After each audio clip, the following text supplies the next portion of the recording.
అందరికీ నమస్కారం అండి. నా పేరు డాక్టర్ ఉమా ఆరమండ్లకటికి, తానా ఉమెన్ సర్వీసెస్ కోఆర్డినేటర్.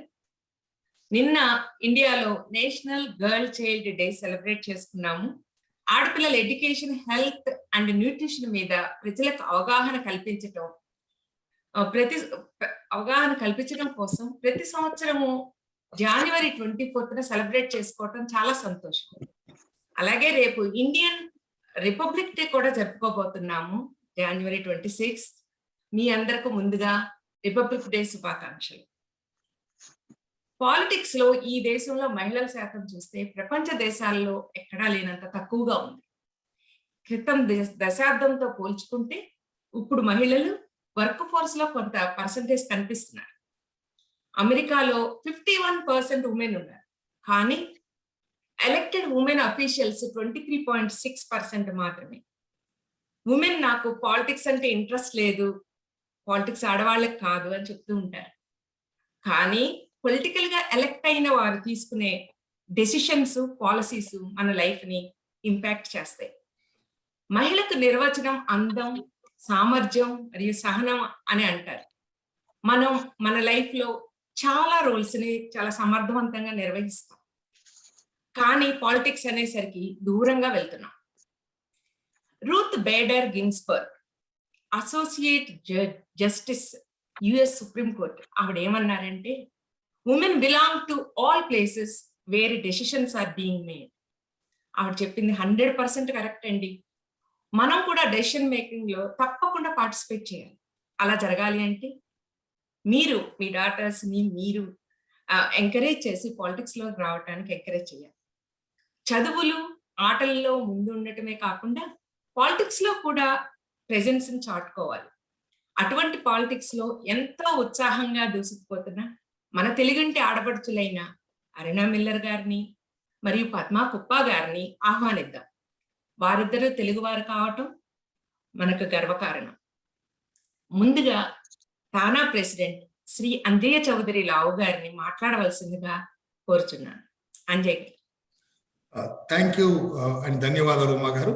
ముందుగా ఈ కార్యక్రమం వీక్షిస్తున్న అందరికీ కూడా నా హృదయపూర్వక శుభాభినందనలు, నమస్కారాలు.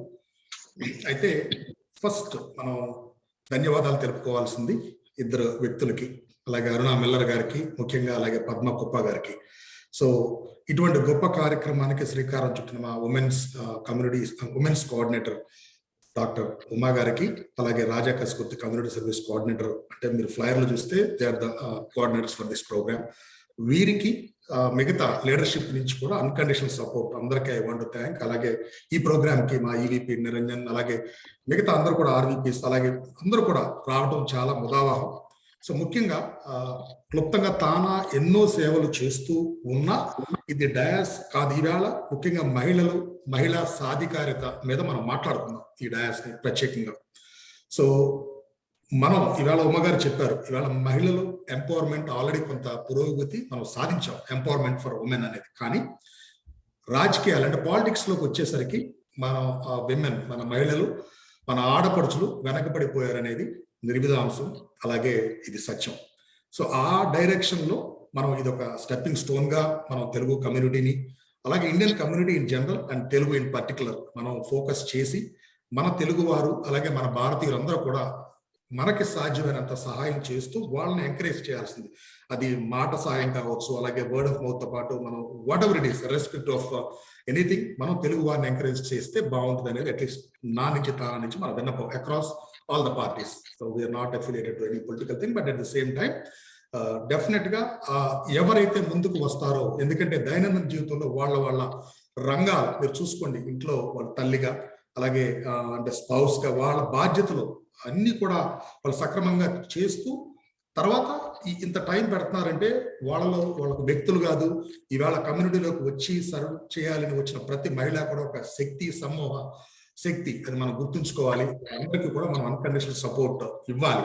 అయితే తానా తరఫున ముఖ్యంగా నేను తెలియజేయాలనుకుంటున్నాను. గత దశాబ్దంగా చూస్తే మన తానా లీడర్షిప్ అంటే ఎగ్జిక్యూటివ్ కమిటీ కావచ్చు, బోర్డ్ ఆఫ్ డైరెక్టర్స్ కావచ్చు, ఫౌండేషన్ ట్రస్టీస్ కావచ్చు, ఈ మూడింటిని కలిపి మనం ఈ 3 ఎంటిటీస్ ని కలిపి మనం తానా లీడర్షిప్ అంటాం. గత దశాబ్దంగా తానా లీడర్షిప్ లో 4 మహిళల్ని ఎప్పుడు లేదండి. ఈ 21-23 మన టర్మ్, మీ టర్మ్, ఈ టర్మ్ లో మాత్రం మనకి 4 ఆడపడుచులు, ఉమా గారు కావచ్చు, దేవినేని లక్ష్మి గారు కావచ్చు, అలాగే శిరీష తూనుగుంట్ల గారు, అలాగే పద్మ బాగోలే గారు, మన కమిటీస్ లో చాలా మంది ఉన్నారు. బట్ లీడర్షిప్ లో 4 రావటం, ఉండటం చాలా అదృష్టంగా భావిస్తున్నాను నేను. మనం మహిళా సాధికారతకి ఇక్కడే మన ఫస్ట్ ఎగ్జాంపుల్ పునాది రాయి పడిందని నేను బలంగా నమ్ముతున్నాను. సో మా తరపు నుంచి ఉమెన్ ఎంపవర్మెంట్ మీద కావచ్చు, అలాగే ఉమెన్ నెక్స్ట్ జనరేషన్ ఎలా అయితే మనం హెల్ప్ చేసి ఈ పాలిటిక్స్ లో ఎస్పెషల్లీ ఎలా నర్చర్ చేయాలని ఏ కార్యక్రమం ఉమ్మగారే కావచ్చు ఎవరు రూపొందించినా కూడా అన్కండిషనల్ సపోర్ట్ ఉంటుందని సమయాభావం అవుతుంది కనుక నేను క్లుప్తంగా ముగిస్తూ మరొక్కసారి మీ అందరికీ కూడా నా వినమ్ర ప్రణామాలతో సెలవు. మరి థ్యాంక్ యూ సో మచ్ అండి Anjay garu. Thank you for your kind words. And next మన executive vice president Shri Niranjan Srungavarapu గారిని మాట్లాడవలసిందిగా రిక్వెస్ట్ చేస్తున్నాను. నిరంజన్ గారు. థ్యాంక్ యూ ఉమ గారు. ముందుగా ఈ ఇంతటి గొప్ప కార్యక్రమాన్ని అరేంజ్ చేసినటువంటి మీకు, అలాగే ఈ కార్యక్రమంలో పాల్గొంచుకున్న అందరికీ కూడా ధన్యవాదాలు తెలియజేస్తూ, ఈరోజు ఇండియన్ రిపబ్లిక్ డే, ఆ రిపబ్లిక్ డే శుభాకాంక్షలు కూడా ఈ ప్రోగ్రామ్ ని వీక్షిస్తున్న మీ అందరికీ, ముఖ్యంగా పద్మా గుప్ప గారికి, అరుణ మిల్లర్ గారికి కూడా తెలియజేస్తూ ఉన్నాం. ఈ కార్యక్రమం ఎందుకంటే మహిళలు అందులో ప్రత్యేకంగా రాజకీయాలు, ఈ రెండు కూడా చాలా ఇంపార్టెంట్ డెఫినెట్ గా. అంటే రాజకీయాలనే కాదు, మహిళల ప్రాధాన్యత ఏ రంగంలో కూడా ఎవరు తక్కువ చేసి చూడగలిగే పరిస్థితి ఎప్పుడూ లేదు. కాకపోతే కొంత హిస్టారికల్ గా మనం బ్యాక్ వెళ్తే కొంత మహిళల్ని తక్కువ చూసినట్టు మన హిస్టరీ చెప్తా ఉంది. కానీ ఇప్పుడున్న పరిస్థితుల్లో, ఎస్పెషల్లీ ఇప్పుడున్న ఈ జనరేషన్ లో, మరీ ముఖ్యంగా ఈ కోవిడ్ వచ్చిన పరిస్థితుల్లో మహిళల ప్రాముఖ్యత 50% కాదని, అంతకంటే ఎక్కువ ఉందని చెప్పి నేను ఖచ్చితంగా భావిస్తా ఉన్నాను. సో ఈ రోజు పర్టికులర్ టాపిక్ రాజకీయాల గురించి వస్తే, మహిళల రాజకీయాల్లో రావడం ఎంత ముఖ్యం అనేది ఇక్కడ అందరూ నోటీస్ చేసిన వాళ్ళే. బట్ ముఖ్యంగా మనకి ఈ రోజు ఉన్న ఇద్దరు గెస్టులు కూడా, పద్మా గుప్ప గారు మిషిగన్ నుంచి, మేమున్న హోమ్ టౌన్ నుంచే, తను ట్రాయ్ నుంచి డిస్ట్రిక్ట్ నుంచి రిప్రజెంట్ చేస్తా ఉన్నారు. అలాగే అరుణ మిల్లర్ గారికి, తానాకి, అరుణ మిల్లర్ గారికి మనకు అందరికీ కూడా సుపరిచితురాలు. తానాలో ప్రత్యక్షంగా పరోక్షంగా తన సహకారం ఎప్పటి నుంచో కూడా ఉంటా ఉంది. వీళ్ళిద్దరు కూడా ఇక్కడ రాజకీయాల్లో సక్సెస్ఫుల్ గా చాలా రోజుల నుంచి సక్సెస్ అయిన వాళ్ళు. వాళ్ళ నుంచి మనం ఆ ప్రాముఖ్యత తెలుసుకోవడమే కాకుండా, ఇప్పుడున్న మన నెక్స్ట్ జనరేషన్ కిడ్స్ కూడా ఇక్కడ రాజకీయాల్లోకి ఎంటర్ కావాలంటే ఏం చేయగలుగుతాం మనం కమ్యూనిటీ నుంచి అని కూడా తెలుసుకోవాల్సిన అవసరం ఉంది. ఎందుకంటే ముఖ్యంగా ఈ కార్యక్రమం ద్వారా మనం ఫస్ట్ జనరేషన్ కిడ్స్ ని ఇన్వాల్వ్ చేయాలనేది మనం వన్ ఆఫ్ ద స్లోగన్ కింద లాస్ట్ ఎలక్షన్స్ లో అనుకున్నాం. ఆ ఫస్ట్ జనరేషన్ కిడ్స్ ని ప్లస్ ఎస్పెషలీ యూత్ ని ఇక్కడ పాలిటిక్స్ లో ఎంకరేజ్ చేసే విధంగా, నాట్ ఓన్లీ మహిళలు, ఇక్కడ ఉన్న కిడ్స్ అందరినీ కూడా రాజకీయాల్లో ఎంకరేజ్ చేసే విధంగా వీళ్ళ ఉపన్యాసాలు ఉండాలని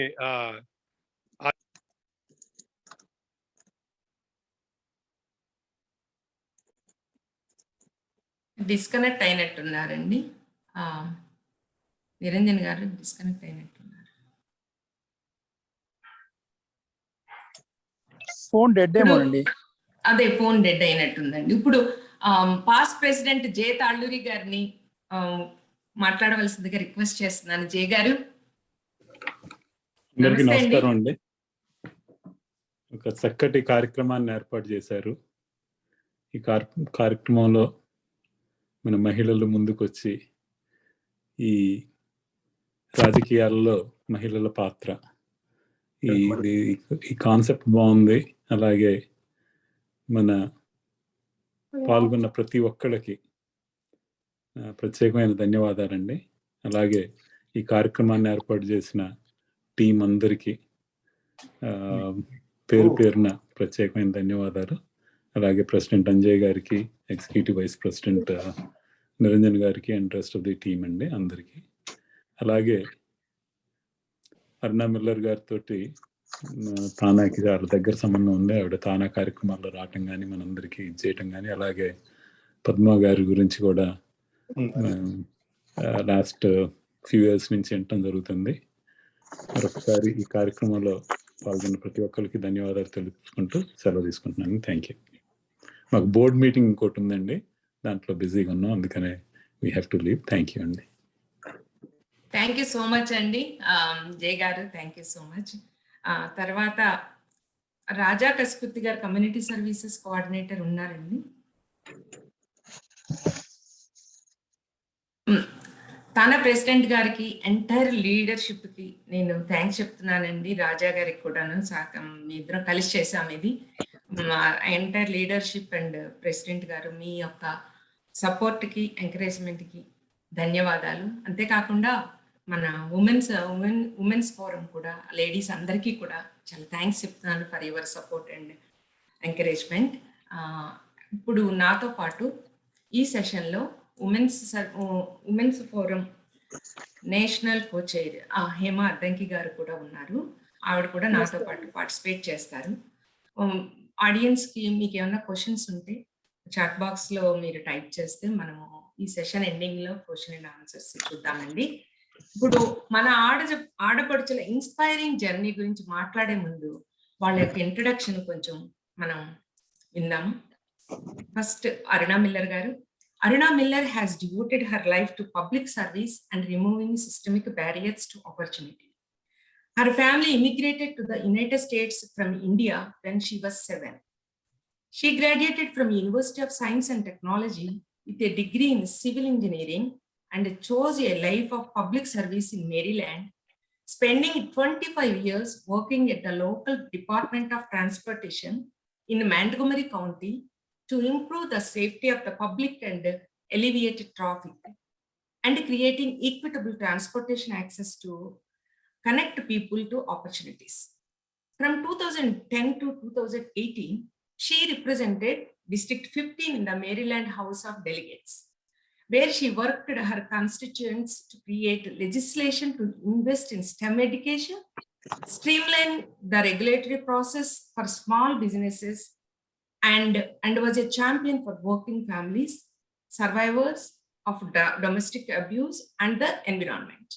She ran for the Congress in 2018 in Maryland's 6th Congressional District, finishing second in a crowded field of 8 candidates.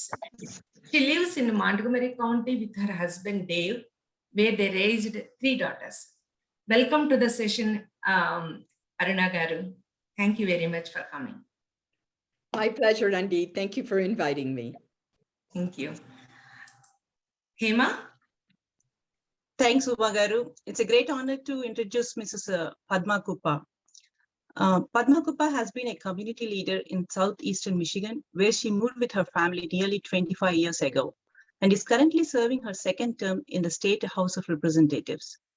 Her advocacy for those in need and for education is a family trait.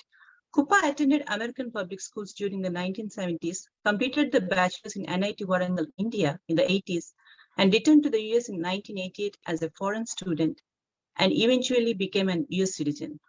Throughout her time in graduate school and career in the automotive and finance fields, she has been volunteer in numerous non-profit organizations. When she became an empty nester, she took her public service into the political arena and became the first Democrat to win her current seat and held it handily in 2020. Guppa is committed to serve Troy and Clausen by supporting shared values that every child should access to a quality public education, protect Great Lakes, and ensure access to clean, safe drinking water, and healthcare and prescription drugs are affordable and accessible to all the Michiganders. She is now running for the Michigan State Senate in the newly drawn 9th District. Welcome to the session, Padma Guppa garu. You're on mute, Andy. Padma garu. Thank you, Andy. Thank you, Hema. ముందుగా చెప్పాలంటే మనం Indians, మనం general గా doctors గా కానీ engineers గా కానీ work చేస్తూ ఉంటాము. అదేవిధంగా అరుణా మిల్లర్ గారు కూడా సివిల్ ఇంజనీరింగ్ చదివి ఎన్నో సంవత్సరాలు ట్రాన్స్పోర్టేషన్ సెక్టార్ లో వర్క్ చేసి పాలిటిక్స్ లోకి రావటం జరిగింది. ఈ పొలిటికల్ కెరియర్ చూజ్ చేసుకోవాలని మీకు ఎలా అనిపించింది అరుణ గారు? మీకు ఇన్స్పిరేషన్ ఏంటి? మీ ఫ్యామిలీ సపోర్ట్ గురించి చెప్తారా? That's a great question, Andy. నేను ముందే అందరికి చెప్తాను నా తెలుగు మీలాగా అంత బాగా నేను మాట్లాడనండి. సో కొంచెం ఇంగ్లీష్లో చెప్తాను లేకపోతే నా స్టోరీ సరిగ్గా వినపడదు మీ అందరికి. But thank you for hosting this event, Andy. It is so uplifting to see so many people here today. Most importantly, in the past when I've attended events that are related to women, it tended to be only women there. And I am so excited to see men here, the past president, the current president, the future president of TANA as well. So you did a remarkable job, Andy, to be able to host this event today. And Hema Garu, same to you. Chakkaga meer kuda beautiful ga matladaru about Padma Garu. So na journey, unlike, Padma Garu, I have to say I'm an accidental politician, right? This was never in my horizon to run for public office at any time. As you said, as an engineer, that's the last thing that I ever thought that I would be doing. And my journey, you could say, what inspired me is I didn't know it at the time, but I think this had a very big impact on my life. When I first came to this country, I was 7 years old. Mama and Nargaru, they were already in the US, and same with my Anaya Maka. They came before me, so I was the last to come to the US. Mama, she took care of me in India, in Vijayawada. And so I'll never forget the first day when I arrived to the United States. I was 7 years old. It was February 1972. My father held me in his arms as we stepped off the plane in New York. And I'd never seen snow before. This was the first time I'd ever seen, and I'm sure many of us can relate to that. But I thought it was confetti. I thought people in America were throwing confetti at my dad and me and welcoming us to the United States. And that feeling never left me. And in a sense, it's exactly what America is, right? It welcomes people from all over the world, and it allows us to come here to be American. That's who we are when we come here. We don't let go of our roots, our culture, our traditions, but we can still be American. And you could say that's what kind of inspired me to get into public service, because I feel like the United States has given me so many tremendous opportunities, just like all of us as immigrants that come here. And as the saying goes, with great, opportunities comes great responsibility to give back to this country. So immediately upon graduating in civil engineering, I decided to get into public service. That was the way that I could give back to a country that had given me so much. So that's what inspired me eventually to get into running for political office. I was already in public service as just like Padma Garu, but I accidentally ended up in the political arena simply because it was in the year 2000 when I became a citizen for the first time, and I went to vote. And I remember thinking, okay, my candidate is going to win, which was Al Gore at the time. All I need to do is vote. That's what they're telling me. Well, I voted, and my candidate didn't end up becoming the president. And that's when I realized, look, I need to do more than just vote. I need to be much more engaged. What if I'd picked up the phone and called up, the number of people in Florida, the 537 votes he lost by in Florida? What if I had made phone calls to those folks? It would have been so different, the whole course of our world and where we are geopolitically. I mean, so many things could have changed. So that's when I decided to pick up the phone and call up the Democratic Party and said, look, I don't know the first thing about what to do in politics, but I want to volunteer. And they took me under their wing, and I volunteered for 4 years. And eventually an opening came up in my district, and they are the ones who encouraged me to run. I didn't want to do it. I made up all sorts of reasons why I couldn't do it. I said, look, I'm an engineer. I'm not a politician. I don't like public speaking. I have so many other things to do. I mean, every excuse in the world. I'm not smart enough. I'm not good enough. All the things that oftentimes females tell themselves and hold themselves down. And it was my husband that looked at me and said, you know what? Really? You're going to sit here and worry about losing an election. Imagine if you win. Imagine the profound impact that you can have on people. You already love public service, and this is a greater way to serve the people. And so I decided to jump in, both feet into the deep end. And was I scared? You better believe I was. I was terrified to get into this space, but it's been the most profound years of my life after I stepped out of my comfort zone and got into this. So that is my story, and it's been a great honor to serve the people of District 15, and it's been a great honor to raise the profile of Mana Telugu people in the space of public policy. And I thank everyone that allowed me to get to this point. Every one of you and our Telugu community supported me every single time I ran for office, and I'm grateful for that. So thank you. Thank you Aruna garu. మీరు కూడా అంతేనండి పద్మ గారు. మీరు mechanical engineering చేసి, మీరు IT కూడా job చేసి, మళ్ళా ఆల్ ఆఫ్ ఎ సడన్ మీరు పాలిటిక్స్ లోకి వచ్చేసారు. మీ ఇన్స్పిరేషన్ ఏంటి పాలిటిక్స్ లో? థ్యాంక్ యూ అండి. చాలా it's really pleasure to be here with all of you. మొన్న నేను అందరూ వచ్చే ముందర ఉమ్మగారితోనూ హేమగారితో చెప్తున్నాను, 43 minutes లో నన్ను తెలుగులో ఇంటర్వ్యూ చేశారు ఆంధ్రజ్యోతి వాళ్ళని ఇండియాలో ఉన్నప్పుడు. ఎంత కష్టమైందో, ఎందుకంటే ఇంగ్లీష్ లో మాట్లాడడం అలవాటైపోయింది, especially after I got elected to office. So pardon me, I will try to switch between English and Telugu, but I might just simply stay in English so that it's easier for me for the flow. My parents came here, but they went back because they felt, unlike most immigrants, they felt that they needed to go back with the education that they had and use that education to better India. నేను అక్కడికి వెళ్ళినప్పుడు I really didn't feel as comfortable having grown up here. And so I came home.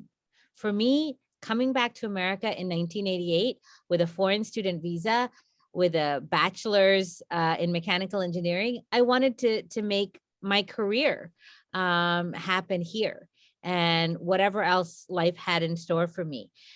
It wasn't, for me, it was always about fixing a wrong. Mano pakkana tappu unte, we want to try to correct it. And one of the things I had always felt during my engineering days was that I was the only girl in mechanical engineering. Why aren't there more girls who are entering in the engineering profession? So I started off with that, becoming a vice president of Society of Women Engineers on my college campus and encouraging high schoolers and young students and going out into the community, encouraging them to love math. I loved math. It was my favorite subject.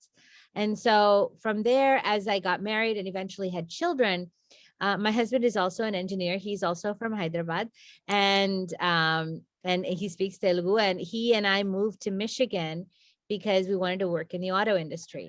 And I raised my family here. And as I was, finding things to volunteer in, from the PTA to the Bharatiya Temple to nonprofit organizations, people would tell me, oh, you should run for something. And nagenti politics India la untundi. I don't really want to do it. I don't understand it. I didn't take a class in political science. I knew what I knew about the 3 branches of government from going to school here, but I really didn't know how to run a campaign. Slowly, I was sort of interested in running for school board because I also didn't like partisan politics. I didn't identify as a Democrat or as a Republican. So I got involved. My daughter actually got involved as a middle schooler in a presidential campaign for President Obama. And I got involved in a local city council race and knocked doors for a friend who is running for office. She had been on school board and she was running for city council. And so that's how I got involved in what is called canvassing and talking to your neighbors and saying why somebody is a good candidate. And it was a lot easier for me to focus on the local, because local politics affects your everyday life. If you have a school board member who understands the importance of education and how much you value it, then they will promote and ensure that all our children in the community will get a good education. So initially, they tried to get me to run for school board. But things happened in the community where I ended up having to take a stand because I was being excluded from a National Day of Prayer event in our city in Troy. And so that started almost a 15-year journey in the interfaith arena. This is all alongside raising my children and working at Chrysler and Ally Financial, and also being involved at TANA in 2015 when TANA had their big event here in Michigan. I never really thought about running for partisan office until 2017. In 2017, I would go home, watch TV, you watch the news, and I would watch this woman named Betsy DeVos going through her confirmation hearings to become the Secretary of Education. This is a national level position. This is important.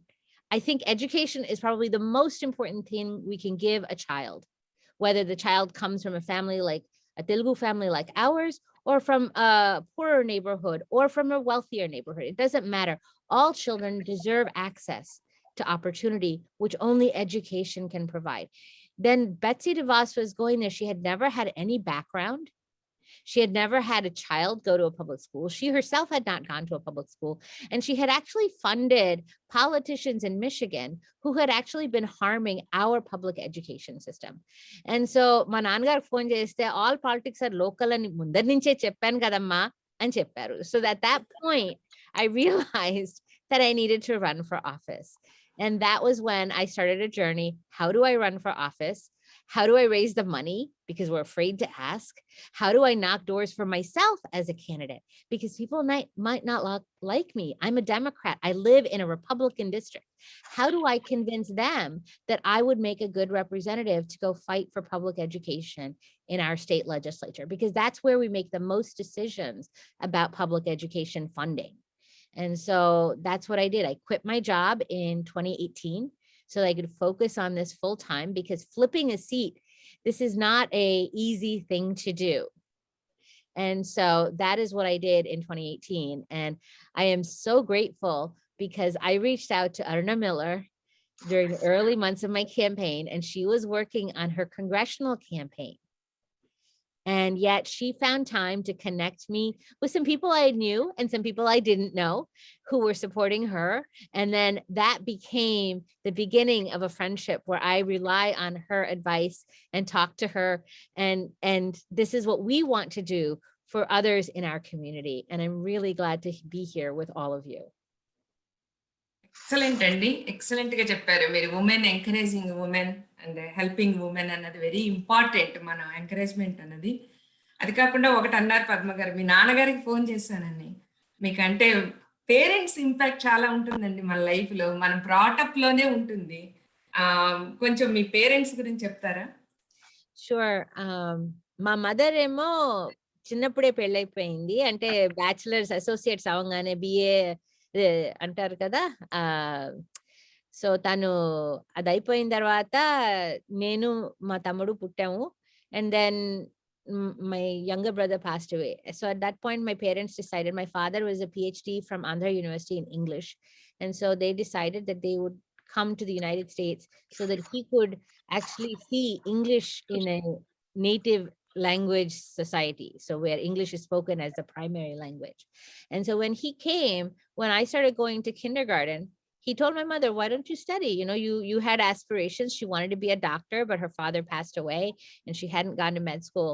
And so she actually ended up taking calculus as I was doing schooling and she was also doing schooling, and she eventually got her PhD.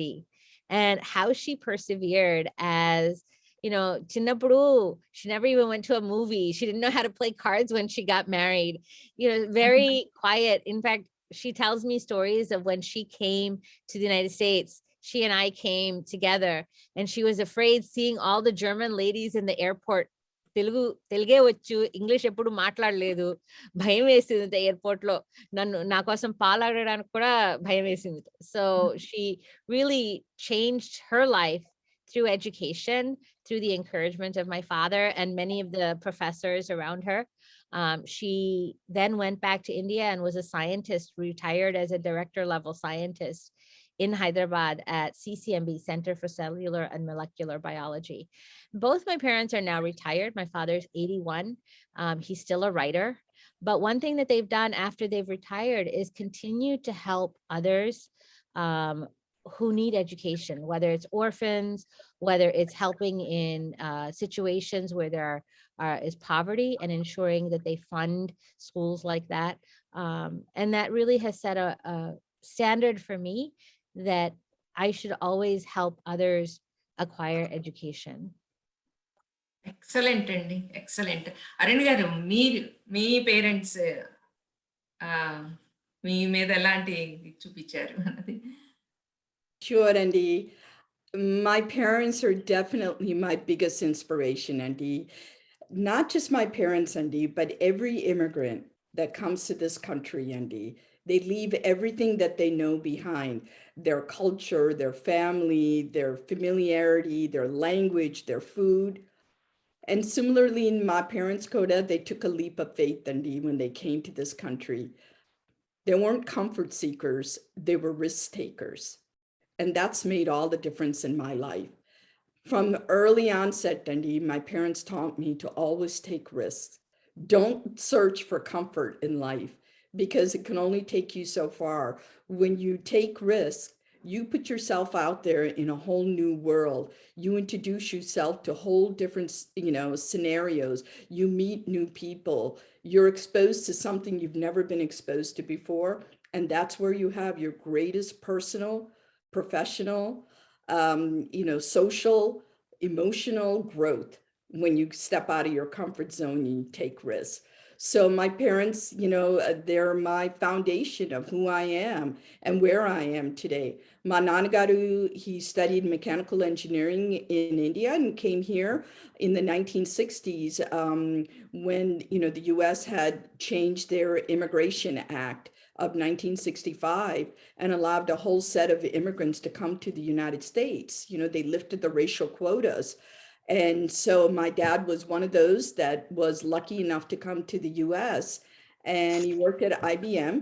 And I always say the first feminist I ever had in my life was my father. He would never allow me to use any excuses why I couldn't do the same things my brother could do, whether it was, doing math or riding a bike or getting out and, mowing the lawn, whatever it was. He would say, you can do anything he can do and anything any man can do. So that's always stayed very close to me. And then, of course, my mom was like a rock, always there for us. She's, what I say is, the strongest and most beautiful woman in any room that she walks into. That's who she is. She's given me strength and confidence and has always believed in me. My father passed away in 1999 due to lung cancer at a pretty young age. And since then, my mother has been living with my family and I, and how tremendously that we have benefited from having her presence in our lives, in our daughter's lives, in my husband's life, my life, our two dogs, all of them. We're so lucky to have her here. And just a great inspiration in my life. Yeah, I can relate, అండి. My father same me father లాగా వెళ్ళు చెయ్యి, ఎందుకు చేయలేవు, ఆడపిల్లవని ఎందుకు కూర్చుంటావు, ఏం కాదు, యూ కెన్ డూ ఇట్. ఆ ఇన్స్పిరేషన్ ఎలాగ మదర్స్ మనల్ని సపోర్ట్ చేస్తారు, ఫాదర్ కూడా అలా చేస్తే మనం డెఫినెట్ గా ఇన్స్పైర్ అవుతామండి లైఫ్ లో మాత్రం. Yeah. So all the fathers here, take note. All of us have very supportive fathers. That is very true, అండి పద్మ గారు. Hema. For sure. What an incredible journey. It's like a 10 or 15 years you have spent a lot of time in politics. Generally, మనం women ఏదైనా సాధించాలి అని అనుకుంటే ఒక aim చేసుకుంటాం, ఒక గోల్ చేసి చాలా కష్టపడతాం. బట్ జనరల్లీ పాలిటిక్స్ లో చాలా తక్కువ మంది ఉమెన్ ఉంటారు కదండి. సో అలాంటి పాలిటిక్స్ లో మీ journey, I'm sure it's not a easy journey. So మీరు ఎలాంటి ఆబ్స్టికల్స్ ఆర్ హర్డల్స్ ని ఎదుర్కొన్నారు, or how did you overcome those kind of hurdles and obstacles in this journey? Aruna garu. Sure, Andy, that's a great question. And yes, there's lots of hurdles, but the gains that you come from running for public office far outweigh any hurdles that you may face. So what I'll say is that every candidate faces his or her own unique challenges and opportunities, Andy. I remember the first time I got into politics, a guy came up to me and he said, "What's a nice girl like you doing in the business of politics?" And I looked over at him and I said, "First of all, I'm not that nice. You can ask my 3 daughters and they'll tell you that. And second of all, the business of politics is everybody's business, especially women who are often left out of the process, whose voice is not heard. So you have these identity biases that immediately people throw at you when you decide that you're going to go ahead and get into a space that wasn't created for you. So running for office as a woman is a lot different than it is for a man. Number one, they're less likely than men to be recruited to run for office, right? Because think about it, majority of the elected officials in this country are men. And who are they most likely going to go tap? Somebody that they can identify with. And it starts with, gender right there. So women don't get recruited for office, to run for office. Then, as I mentioned, there's the identity bias.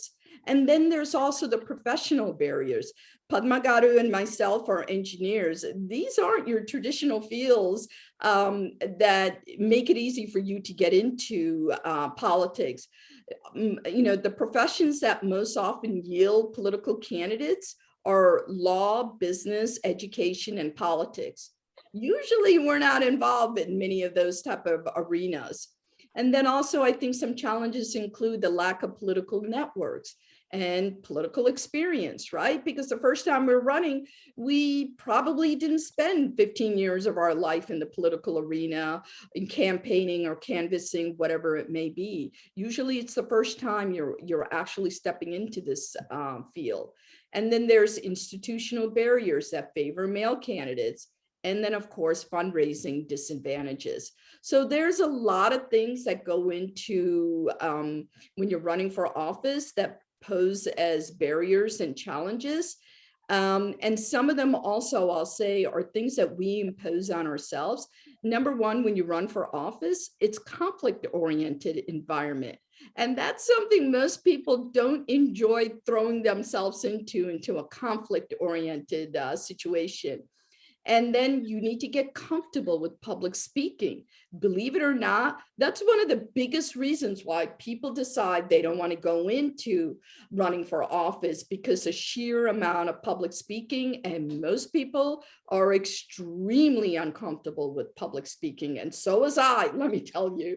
But it took me many, many years of practice till I got comfortable with it.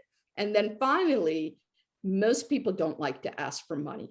You have to learn how to ask to get money, because you need money in order to run for office, and it's uncomfortable, but you got to ask.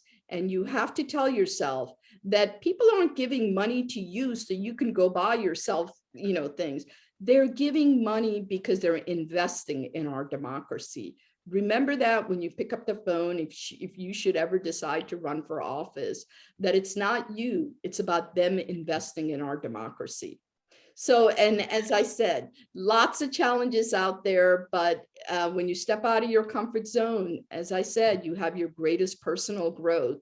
And being in policy making, it's amazing and profound the impact that you can have on people's lives. Policy can open doors of opportunity, or it can shackle communities in generational poverty, fear, and oppression. So this is a tremendous way in which you can touch so many people's lives in a broad brush stroke and really change people's lives through policy. That's great. It's a great thing, Aruna garu. Padma garu, me journey గురించి కూడా కొంచెం share చేస్తారా? I know you are the first only one for the mechanical engineering university lo. You are the only first women to do that. So your thing started from there itself. So as a part of political journey kuda meer chala face chesi untaru. Sure. I think even before that, I was always the only brown girl in my class. బొట్టు పెట్టుకొని 2 జడలు నూనె రాసి అని పంపించేదమ్మా. So I was always the only girl who is of Indian origin, and I had to explain, why does my mom wear a sari? Why do I wear a bottu? So I started off having to explain that as a child. And then once I got to India, I had to explain why I had an American accent. I look like everybody else, but I didn't sound like everybody else. And then I went into engineering, as you said, had to navigate being the only girl. And that was compounded when I came back, because even in graduate school, there weren't that many women. And then once I became a mom, I would go to PTA, again, in a city like Troy, which has 30% foreign born today. And when my kids were young, we were maybe 25% foreign born people reside in Troy.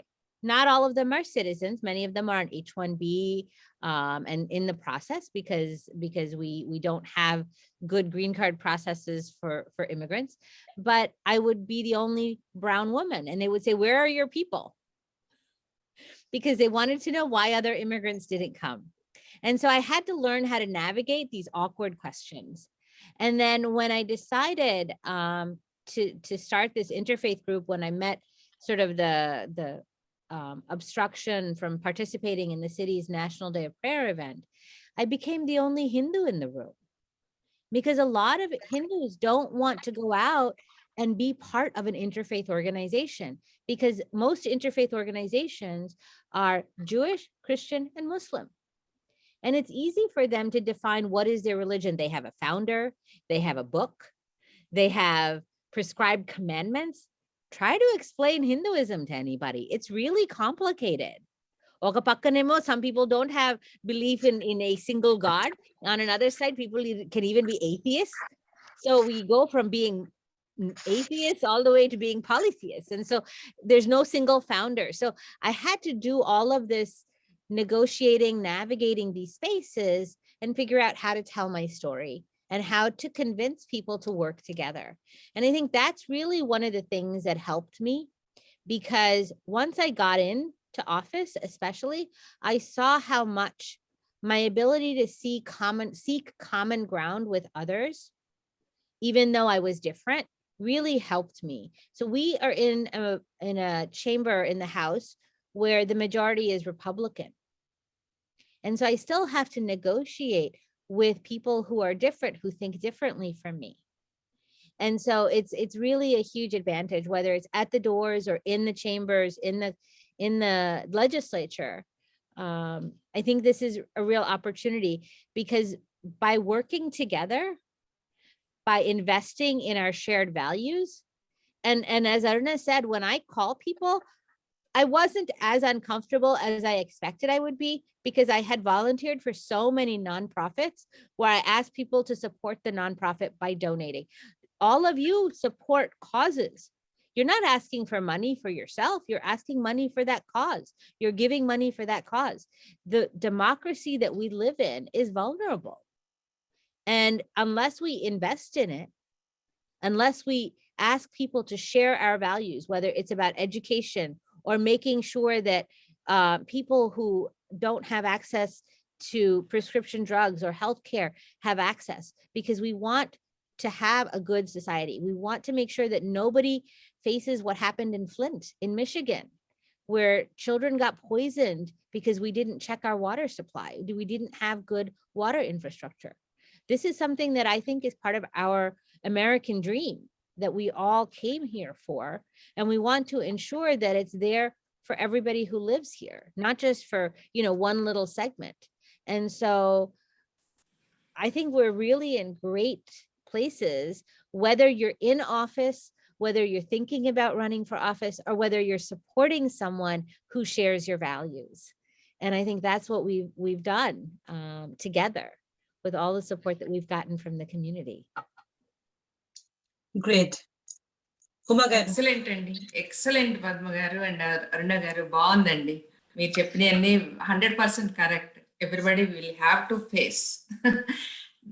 నేను అడుగుదాం అనుకున్నది ఏంటంటే, ఇప్పుడు women చాలా మంది సిఎఫ్ఓలు, సిఎంఓలు, సిఇఓలు, presidents various fields లో ఉన్నారు. But పాలిటిక్స్కి వచ్చేసరికి లీడర్షిప్, మనం ఎంతమంది లీడర్స్ అన్నది వేళ్ల మీద లెక్కెట్టచ్చు ఉమెన్. ఇప్పుడు ఇద్దరిని చూసి ఇన్స్పైర్ అయ్యి పాలిటిక్స్ లోకి వద్దాం అనుకున్న ఉమెన్ కి మీరిచ్చే సలహా, పద్మ గారు? So sure. So I was actually, again, when we were, before everybody joined us, I was talking to Hemagaru and Umagaru. One of my favorite things to do is to go into the schools and talk to the kids. Because, you know, you learn about the three branches of government. There's the executive branch, there's the legislative branch, and then there's the Supreme Court. But how does it really work? How are things actually made into law? And so I love speaking with kids of all ages, but especially high schoolers and college students, because they're going to have to clean up some of the messes that we're making, whether it's regarding the planet or something else. We all know how important it is to give them an education so that they can provide for themselves and have a career path. But I think it's also very important that we go in and speak to these children and young adults about how to get involved in the political process. One of the things that I've done, because I've seen the need to do that, is I started a youth advisory council. So last summer, we had about 10 kids from high school who volunteered with my office. We took them to Lansing, had them experience. We have every semester, we have up to 3 college students who are interns in our legislative office. And in all my campaigns, I've always made sure that I have young people who are involved, whether it's they want to just come to the office and help file things because they don't want to talk to new people yet, because they're not ready to go knock doors, or if it's somebody who's really motivated and wants to help join me at a fundraiser and talk to people at the event. So we have a range of opportunities for young people to get involved. Excellent. And Aruna garu, meeriche salaha women ki. So very much what Padma Guppa said, Dandi. It's important that when you get this opportunity to serve the people, Dandi, that you keep that door open for other people to learn from you, to grow from you, and hopefully take that leap and run for office as well and be more engaged in their community. So a lot of times what I did is in my office, I actually made a concerted effort to make sure that we hired diverse individuals. And that meant hiring, Indian Sioux or Asians or, people from marginalized communities. I wanted to make sure that they understood what happened in the State House, because when you're actually there and you're working, then you begin to understand. Your eyes open up and you get it. You understand exactly what's happening. And then there's so many people that they can go ahead and meet, whether it's to get a future job, whether it's like a social, contact they make. It's just extraordinary the amount of opportunity that's available if you work at a state office. So I made a concerted effort to do that, not only for the youth, but also for retired individuals. We actually brought in retired individuals who were professionals into the office because, one, they have a great deal of knowledge and they're a great resource for anyone to have to be able to volunteer in your office. So it was great to get them involved as well. And I also made sure that I went to our immigrant communities and tried to explain what democracy is all about. Look, I'll be the first to say, democracy is very difficult to navigate. You need to understand what a congressional district is, a state district, a board of education, a council member. I mean, it's a lot of work you have to do on your own. It's not easy. But there are tools out there, individuals out there who would be more than happy to help you with that. So I always give my cell number out. I'm sure Padma does the same thing. Anytime people want to reach out to me, I'm like, just give me a call. I'm happy to answer anything I can. I'm happy to serve as a mentor for you, to guide you through the process, whatever I can do. I think we have a great responsibility to do that. When you have this incredible opportunity to serve the people, the biggest part of that is making sure you open doors for others and explain the process and make them understand it. So, so there's just lots of different ways you can do this. Excellent and excellent suggestions, both of you, Andy. Thank you so much. Hema. Padma garu, generally women annetappatiki manam em cheddam anukunna time constraint. So that's the major thing which plays a role for all of us to get into anything. Work-life balance ela manage chestaru. మీరు ఇప్పుడు last 15 years నుంచి if you are into politics, everybody, you have to help everybody. At the same time, you also have the family commitment. ఎలా manage చేయగలిగారు? So I wasn't into politics until 4 years ago. 2017 is when I officially entered. My son had graduated in 2016. So that really made my life a little bit more free because and actually by the time they got to high school, the kids were a little bit more independent. So that really made a difference. My volunteering always centered around local community issues, so I didn't have to travel anywhere. But I'll definitely say that because I volunteered locally so much, I gave up, something in my workspace. Maybe I gave up doing the extra assignment that would have gotten me the next promotion, those kinds of things. So I did sacrifice, but not to the extent that, or I had the support of my spouse as well. I do have to mention that, just as Aruna's husband was the one that encouraged her. Every time I felt down about something that happened in the campaign trail, or when I was too exhausted to cook, my husband took on all the roles that we needed in the house, because all I had time to do was to raise money, seek endorsements, and knock on doors. And so having a supportive spouse is so critical, and having the freedom at home.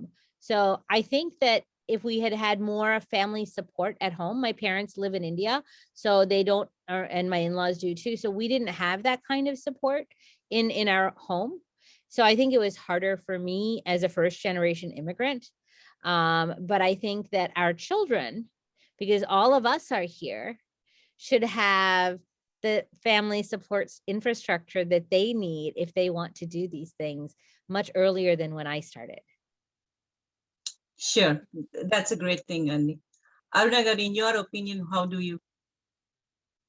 So balance, I think, comes for all of us, Andy. It's not, whether you have a professional job, you're in a political space, whether you're just a mom or a sister. Look, life is all about balance, right? It's where you decide where your priorities are. And I will say one thing, very early on in my life, my dad taught me, you better give back to the world in every way possible. You're in this world, not just for yourself and the gain of your family. You're in this world to make life better for those around you. And that extends far and beyond just your family and friends. So I was, instilled with that very early on. So if that meant I had to balance 10 different things up in the air, I did it. But you know what? As Padma says, when you have a supportive family like I did with my husband and my mom being, living with us, the kids, they were frustrated at times when, I'd come home and on the weekend, I'd push them out of bed and say, let's go, canvass and, work on the election. They didn't want to do that. At the moment, they didn't want to do that. Now that they're adults, they so much appreciate that they had this incredible opportunity to do that because they get it. They're much more engaged civically, politically, socially. Because otherwise, if I didn't have this opportunity to run for office, and yeah, there were times I couldn't spend as much time with them, but I think something that's far more important to teach them than, spending time with them is by your actions. And Womagaru, I think you have something on your Facebook, and Mahatma Gandhi's favorite, saying is that in order to find yourself, the best way to find yourself is to lose yourself in service of others, right? And so you become, a role model for your kids. Your kids see you working so hard. And so it wasn't so much about balance, but to me, it was more about what I could give back in every way possible. And, to be a good role model, not just for my kids, but those around me. Really appreciate it, Andy. Uma garu. మనం recent times లో అండి మన Indian Americans population అమెరికాలో tremendous గా పెరిగింది. వాళ్ళు US politics లో ఏ విధమైన రోల్ ని ప్లే చేయగలరు అంటారు? మన ఇండియన్ అమెరికన్స్ కి ఈ సెషన్ ద్వారా మీరు ఇచ్చే సందేశం కూడా. అరుణ గారు.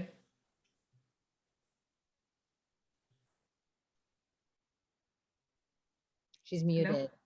Sorry, I didn't get the question, Andy. ఇప్పుడు వాళ్ళు రీసెంట్ టైమ్స్ లో ఇండియన్ అమెరికన్స్ బాగా పెరిగిపోయారు కదండి, పాపులేషన్ బాగా పెరిగింది మనది. మనము ఏ విధంగా యుఎస్ పాలిటిక్స్ లో రోల్ ని ప్లే చేయగలుగుతాం మన ఇండియన్స్? మళ్ళా మీరు మాకు ఇచ్చే సందేశం అంటే పాలిటిక్స్ గురించి మీ view Indian Americans. Sorry, Andy, thank you for repeating the question. No, absolutely, Andy. There's so many different ways, madam, we can be engaged in policy and in US government. Number one, I hope that we can encourage our young people to seek a life of public service. Okay, so public service isn't just about running for office. Public service is being in the executive branch of the government or the judicial branch of the government. Right? It's giving yourself back to our community professionally. So then there's also, of course, being able to have, the opportunity to run for office.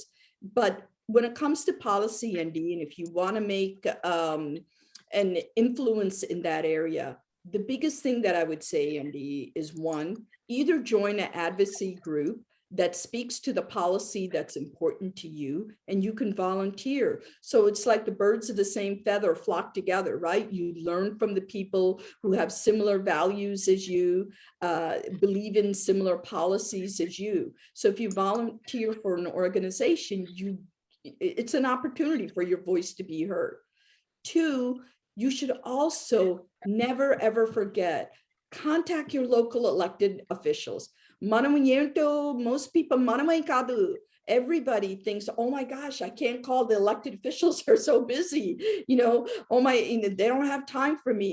80% of the legislation that I introduced when I was a Maryland State representative came from individuals who talked to me about their life stories and how the government wasn't working for them. And they would share that story with me, and then we would sit together and think about how do we come up with a solution to that problem. And sometimes it was simple as contacting a department head and finding out what happened to their email, their request, and we could resolve it. And other times it was something as big as introducing a piece of legislation that spoke to their concern, and to create that solution and pass it, that piece of bill. Not only did it affect their lives, it affected so many others across the state. So there's a number of different ways that we need to be in this space of policy making, because as Padma Guppa said, policy making affects our life from the moment we wake up till the moment we close our eyes. When we drink that first glass of water in the morning, is it clean? Or is it filled with lead, like what happened in Flint, Michigan, Padma Guppa could speak to?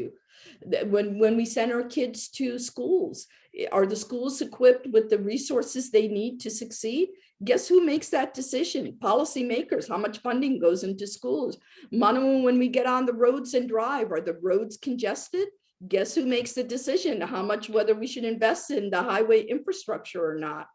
Whether we go into war or we're at peace in our country. Who makes that decision? Policymakers.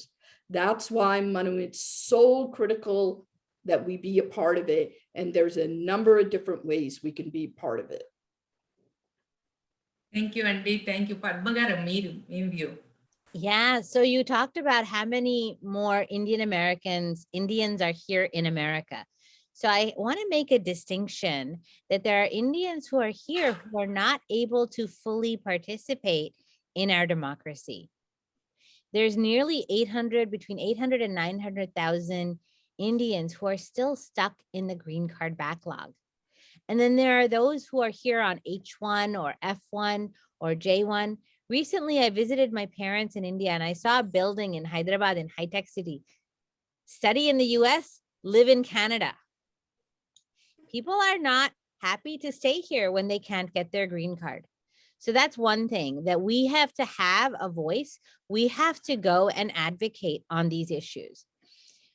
When we say that Aruna and I are here to represent our community, it also means that we are here to share the concerns of our community with the broader elected officials. One of the things my US Senator, Gary Peters, his staff have said to me is, I am the one that sends the most federal level issues onward to his office, because people think that I can solve the problems that are at the federal level, and I can't. I can only do the things that I have purview over, which is state level. And even sometimes that's difficult because I'm in the minority as a Democrat in a majority Republican legislature. But one thing I do think that anyone can do is exactly what Arunagaru said, which is advocate for an issue that you care about. I wasn't a US citizen. I was a foreign student when I was involved in Society of Women Engineers.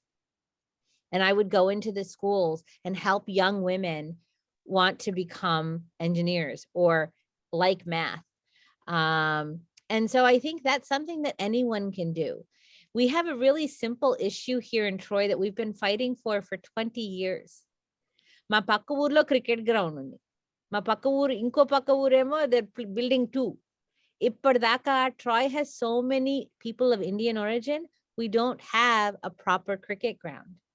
But when I send people the survey that they should fill out because we're doing a master plan, because I used to be on planning commission, 10 మంది కూడా పంపించలేదండి.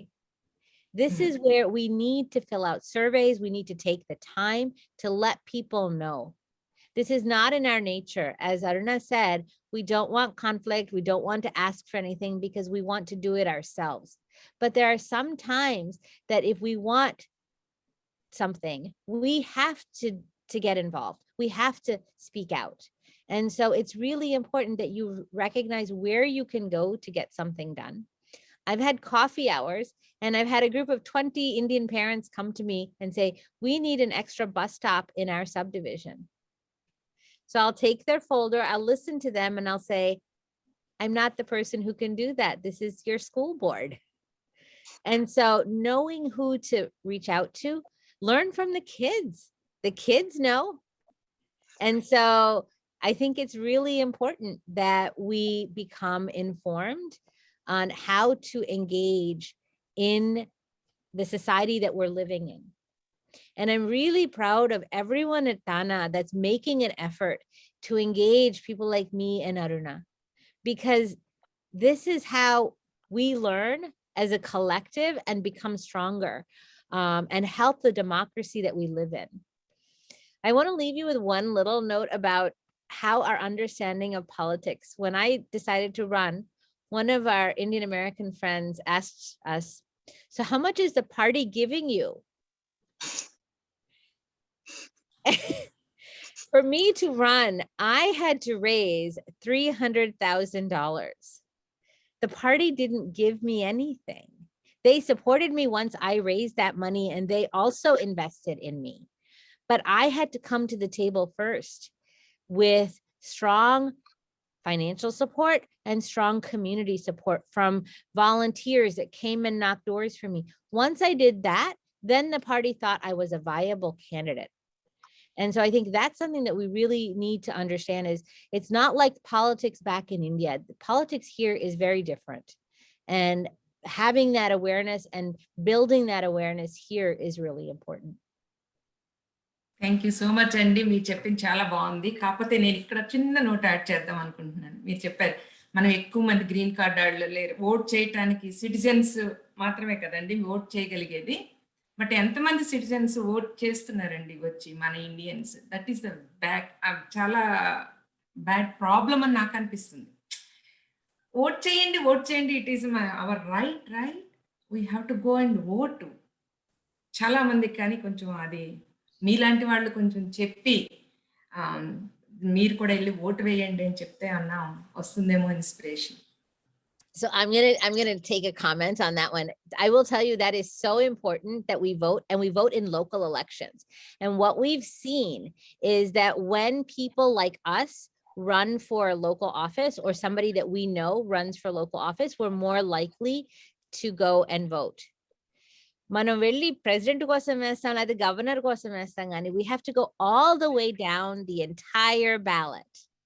This is something that's not just an issue for us as immigrants, but it's an issue for everyone we know. every voter doesn't always vote the entire ballot. There is a higher level of voting in the presidential election than there is in the midterms. So the more people are informed, everybody has, I always tell everybody has 5 friends. Go bring 5 friends with you when you go vote.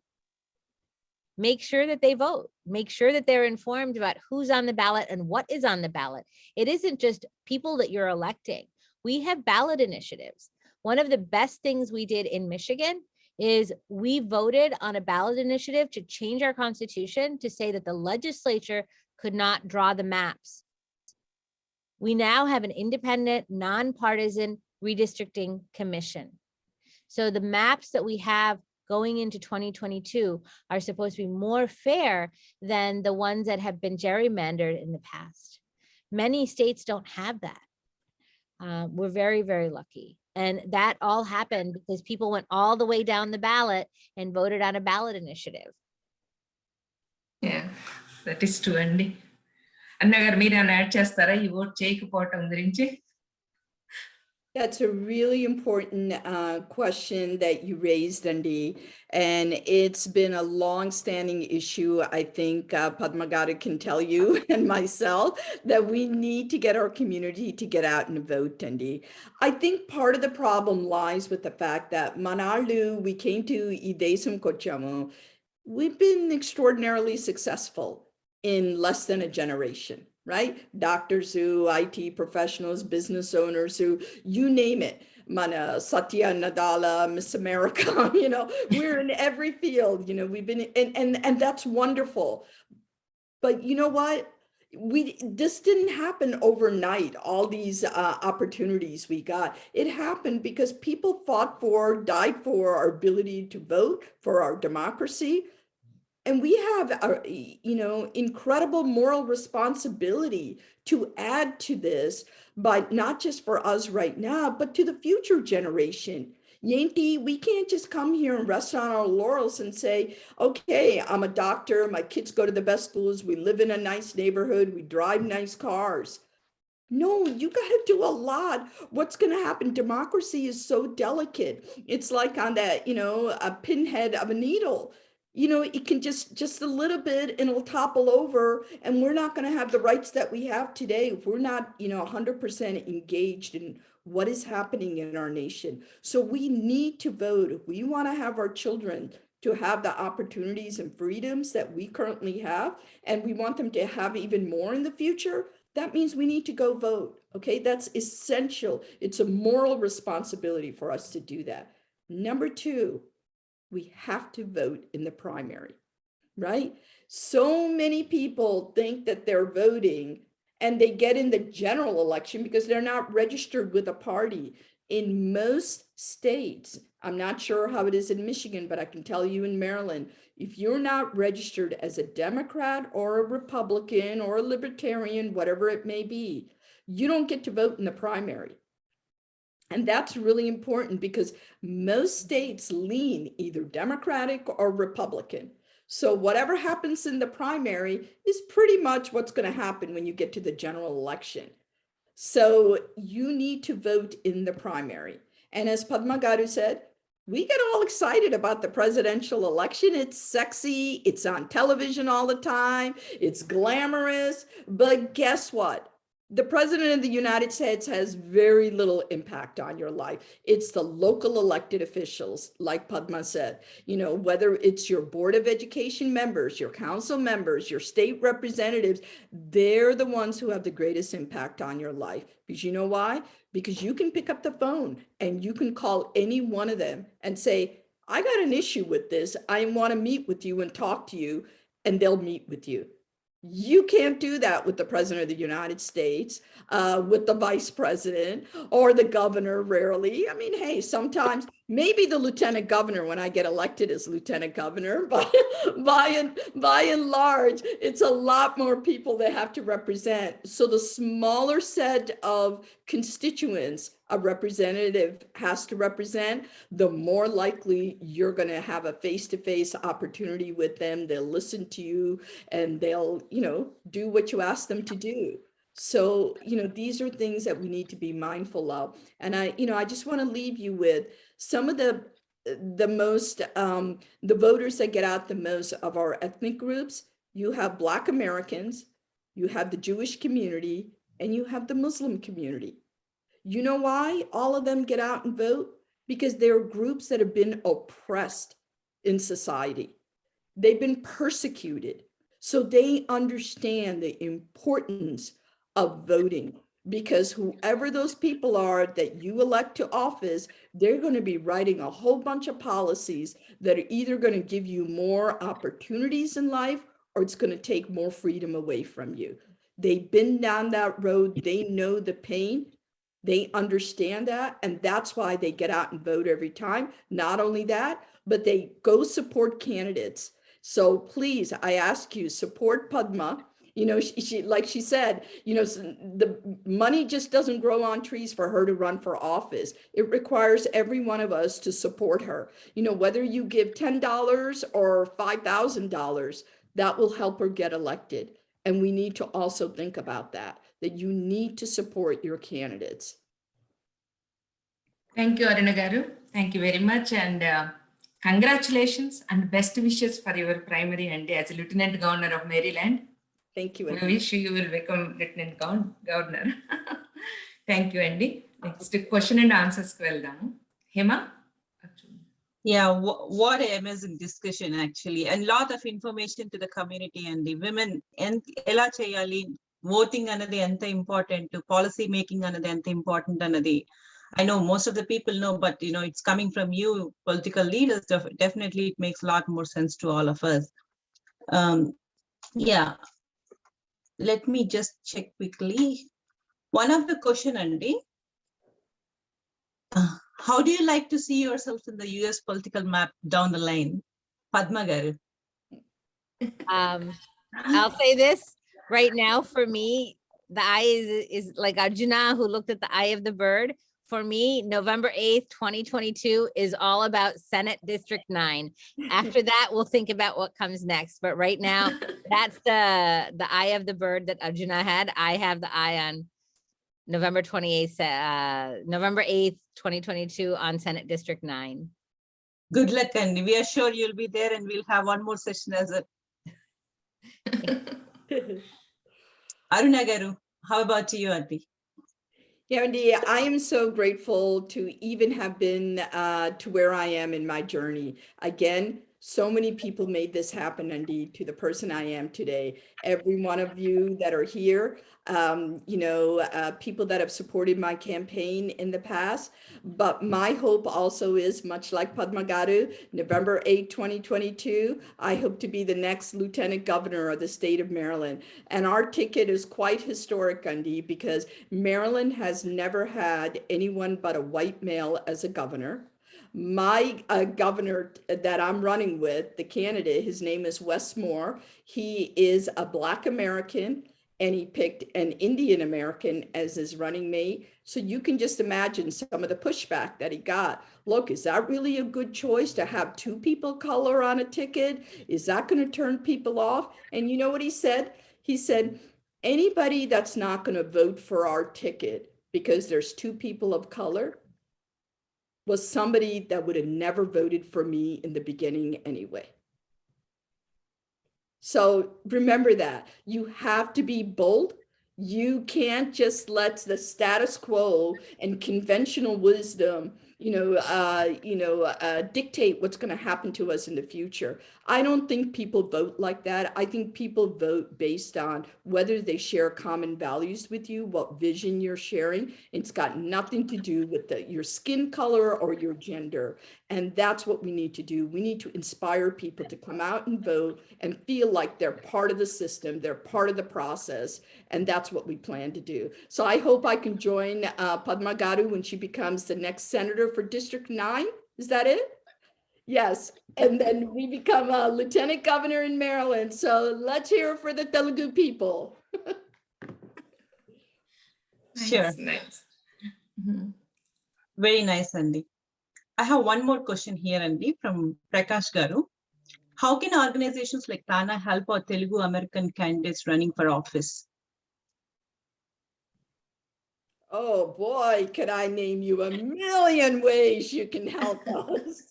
Number one, please have forums that have to do with politics in this country. Padma Guppa said that in the beginning. I think, we have this incredible forum to do cultural exchange, and that's wonderful. The arts, the dancing, the singing, the actors from India. But you know what? We're living in the United States here. What are we doing to raise the profile of Indian Americans in this country? That's what we need to be looking at. So it would be great to have a forum of young people. So people like Padma Guppa, myself, and other elected leaders can come and talk to them about the importance of being politically engaged, not just young people, but every one of us, whether it's men or women or adults, all of us being in a room together, having a political forum to talk about the issues that are important to Indian Americans. And it doesn't just have to be Indians that are on that stage. It can be the local elected officials of that state in which the TANA conference, can be held. And two, for TANA to support political candidates like Padma Guppa and myself and others. Look, we have a lot of financial resources in TANA. I know our members give so generously to the organization, and I think that's a beautiful thing that we're doing, raising money for people in India, doing food drives, or if some tragic event happens to an Indian American in this country, we're right there with the safety net to help them. And I think that is just beautiful. But please, I also ask, give to the candidates who are trying to help us in this country to recognize, the things that are important to us. You need to give to these candidates as well. Thanks, Varuna Garu. Padma Garu, would you like to add some more? Sure, especially because I'm in the Midwest, where we don't have majorities of people who share our values in the legislature. I really think that engaging candidates who share your values and giving not just to me, but also to other candidates who represent your values. Find out who's running. Find out. I think that's really an important thing, is find out who's running in your local elections, find out who's running in your state, but also don't just look at their party alignment. Where do they stand on issues that you care about? Just because somebody has an R or a D next to their name, because I know TANA is a nonprofit and shouldn't endorse a candidate, check, what are they doing? Do they believe that everybody who is an immigrant who has become a citizen has the right to vote? Are they taking voters' rights away? Because part of being an immigrant and becoming a citizen is saying, when I became a citizen, I said I would give up my life for this country on my oath of office. When we're making that risk, taking that risk, coming here and making this country our home and giving back as responsible tax-paying citizens, I don't want somebody to take my right to vote away. It's really important. I want to make sure that my child has access to education. I want to make sure that the neighbor's child also has access to education, because that's part of my family values. That's our values. This is why we go help in India. So helping here, helping candidates here, helping candidates of our own community, but also who share our values. I think that's really important. I think also that understanding where to invest and how to encourage our candidates. When I first started knocking doors, I had to take a friend with me. Probably a friend who didn't look like me, because even in my own community, people were doubtful. You're running in a Republican district. You're a Democrat. You've never run for anything before. Chala doubt le sir namida. So if I took a white person, a white male with me, because that's what people are used to seeing, then they believed. And that's really, I think we need to believe in our candidates from our community, that they're going to win, and we need to bolster them with confidence. And when they ask, know that they're not asking just because they want your money, but because they want you to invest and believe in them. Your investment in a candidate helps that candidate continue, because you know what? Not every door somebody is going to be nice. You know, there may be 4 people living in that house and you want to talk to 2 of them who might be interested in your vote, or you might be able to get their vote. But there may be 2 people in that household who don't want to talk to you because you're a woman, or because you're older, or because you're whatever you look like, or because you're a Democrat. So giving without conditions, without putting so much effort, getting the money when I ask the first time, it's so helpful, because then I can call the next person and raise money and I don't feel down, right? If I have to struggle to get money from the first person that I call, I take a break, go eat a piece of chocolate, and then come back. And then I find someone else to call, because it's really, really hard. As Aruna said, it's hard to ask people for money, even when you know it's for the right thing. And so I think that's really important, is know that it takes a lot to be in the position that Aruna was in, or I am in. And your support is so important in encouraging us at all levels of support. Yeah, I just want to add one more thing to what Padma Guppa said.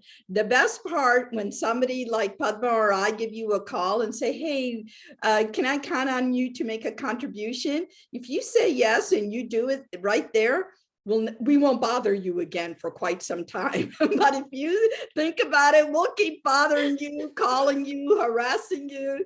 So but really what we're trying to say is, look, if you are going to give, then we can move on to the next person. It takes a lot of energy and resource to call the same person over again. Look, we don't want to do that. We don't want to bother you that many times, but we know that we got to do that in order for us to win. So, you know. And we're going to feed off of each other. The other thing is, not only can you say, I'll give, but you can say, you know what? I have 5 friends. And I will convince them to give you, right? This is the 5 friends story. I'm telling you, 5 friends. Get them to vote, get them to donate, get them to get activated. So true. Certainly. I have one more question, Andy.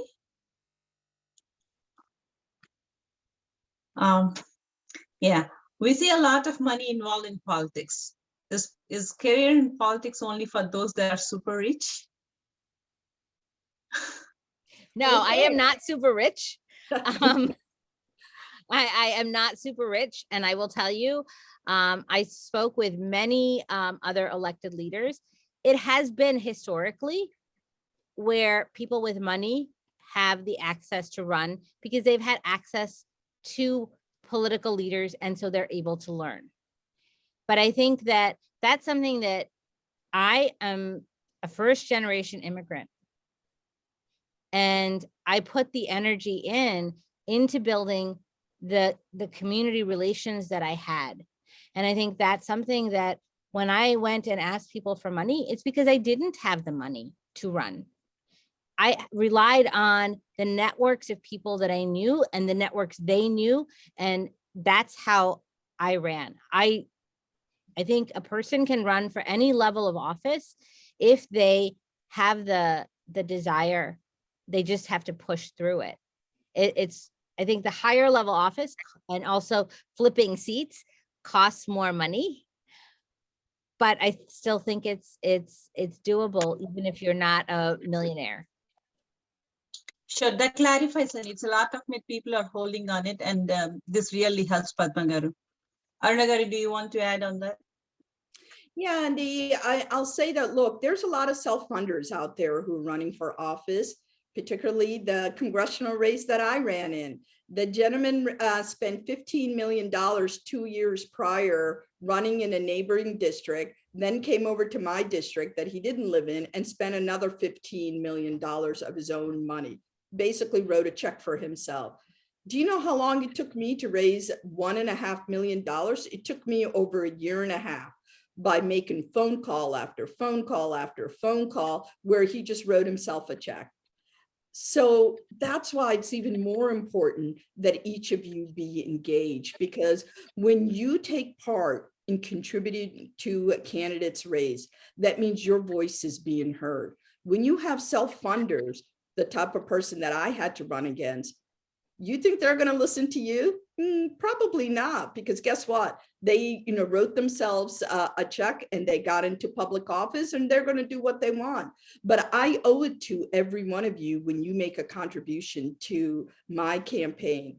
I'm there. I'll pick up the phone. I mean, it's not that self-funders don't do that, but I think it shows that there isn't that, grassroots effort. There's a momentum when individuals contribute to a campaign, because that's how our democracy is in this country, that you need to raise money. And so the best way to get people who are self-funders out of the race is by contributing to people like Padma and me that come to you and ask you for your support and your vote. Otherwise, democracy is just going to be bought by everybody. And, in the end, our voices are not going to be heard. That's why you need to have grassroots people to be able to run and, work hard. And if it takes a year and a half to raise that money, then, so be it. That's how we got to do it. Thanks, Anit. Thanks for the good information. Umma garu. ఇక్కడ ఒక general question ఉందండి. What is your suggestion to Indian parents who want to encourage their kids to participate in American politics? I would say parenting is by example. You get involved, your kids will follow you. Yep. Absolutely agree with what Padma said, and I would highly encourage them to do it, because there is just so much good that you can do as a policymaker. Look, the journey there is not always easy. It's very bumpy getting there, but once you get there, the good you can do for people is just, like I said, it's been the most profound years of my life is serving the people of my district. So I would absolutely encourage them to do it.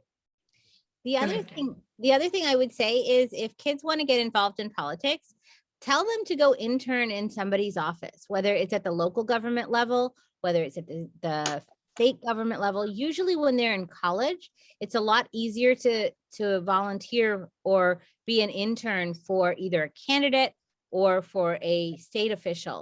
And I think that gives them a good understanding of how politics works and what aspect of politics they want to be involved in. One of the things I never thought about is all the people who write the laws. How does that happen? It's not that I understand how to write laws. I'm an engineer. I have policy experts around me who don't have to raise money all the time and go not door to door to get elected. They get to be in politics without having to be elected. And they get to help craft policy that will help people. And so there are many other careers within the political arena besides being elected. And so if you work with an elected official as an intern or as a volunteer, you get to learn. And I really recommend, my son actually went and volunteered at the local city attorney's office.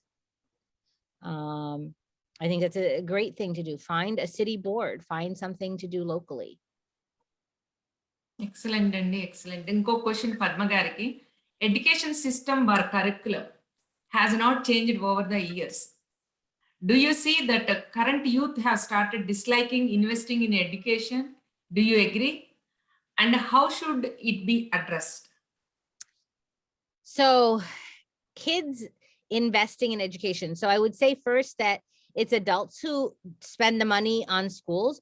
Are the kids not spending time in education? I don't know. That I think is a family decision and parents can set the guidelines. But I think that education curriculum changes because of school boards and state boards of education. And I do see a need for improvement in those. And that's one of the reasons that I ran for office, because if you need to make improvements, you need money. And we're not investing money in public education. And I think that's where it's really important to me that we see what is the state board. There's something else that people can do, and that is to volunteer for commissions, to apply to be on boards and commissions, either in your local community or at your state level. Because we have people that are appointed to various commissions across the spectrum. You might want to do it in your profession, but I think that getting involved at the local level gives you a taste of what you can do. I was actually involved. One of the volunteer opportunities that I availed myself of was in a school district here.